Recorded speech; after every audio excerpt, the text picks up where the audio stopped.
Masaya nagdiwang ng Junior Senior Prom ang ilang estudyanteng differently abled sa Philippine Orthopedic Center. Umaasa raw silang magbabago ang pagtingin ng lipunan sa mga tulad nilang may kapansanan.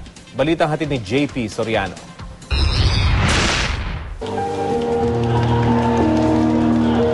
Suot ang kanilang mga gown at Amerikana. Isa-isang pumarada ang mga junior at senior high school student ng NOH School for Crippled Children sa Philippine Orthopedic Center. Base na base rin ng logo, bulaklak at mga dekorasyon ng venue ng prom na sinimula ng pagsisindi ng kandila. Naging bahagi rin ng programa ang kotilyon na naging sweet at romantic daw para sa mga magkakaklase. Ang seremonyang ito sa buhay ng mga nagdadalaga at nagbibinata, matagal na daw inabangan ni John. Na bata pa lang ay dinapuan ng isang sakit na nag-alis sa kanya ng kakayahang maglakad. Kaya kahit nasa wheelchair, di siya nagpapigil sa pagsayaw. Ang sarap po sa feeling.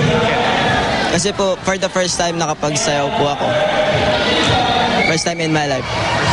Maya-maya pa, isa-isa nang tinawag ang mga nanalo ng special awards, kung saan ang ilan nagtsatsa alada barkad habang tumatanggap ng awards.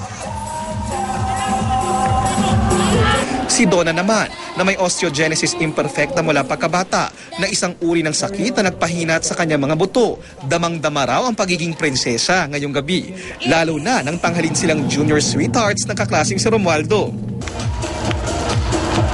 Gusto mo ba siya? Crush lang po. Crush ko din siya. Pero pag-aaral pa rin ang prioridad ni Donna na pangarap maging teacher. Kaya gusto raw isulong ang pantay na oportunidad para sa mga kagaya nilang differently able. Ang mga nag-organisa ng JS Prom may idinadasal na matupad higit pa sa JS Prom.